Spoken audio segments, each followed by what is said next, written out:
సమ్మర్లో చాలామంది పిల్లలు సర్కంసిషన్ అనే సర్జరీ చేయించుకుంటూ ఉంటారు. మనం కామన్గా మనకందరికి తెలిసింది, మనం వినేది ఏంటంటే ముస్లిం ఫ్యామిలీస్లో ఇది ఎక్కువ చేయించుకుంటారు. సో దీన్ని రిలీజియస్ సర్కంసిషన్ అంటాం.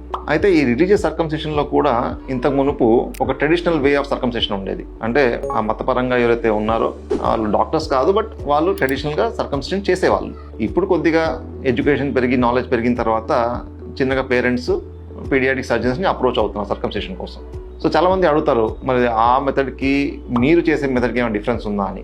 యాక్చువల్ చాలా డిఫరెన్స్ ఉంటుందండి. ఎందుకంటే పీడియాటిక్ సర్జన్ చేసే సర్కంసిషన్ చాలా కంట్రోల్డ్ ప్రాసెస్. అంటే బేబీకి మత్తిచ్చి బేబీ కదలకుండా పడుకుంటే ఒక సర్జికల్ డిసిప్లిన్, ఒక సర్జికల్ ప్రిన్సిపల్స్ వాడి సర్కంసిషన్ చేస్తాం.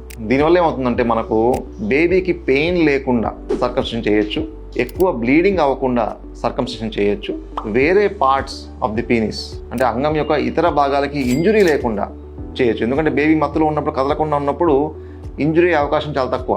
ఇది కాకుండా మన బ్లీడింగ్ పార్ట్ కంట్రోల్ చేసుకోవచ్చు. కాస్మెటిక్ రిజల్ట్ కూడా చాలా బాగుంటుంది. సో ఇవి మెయిన్ డిఫరెన్సెస్ ట్రెడిషనల్గా చేసే సర్కంసిషన్కి, సర్జికల్ సర్కంసిషన్కి.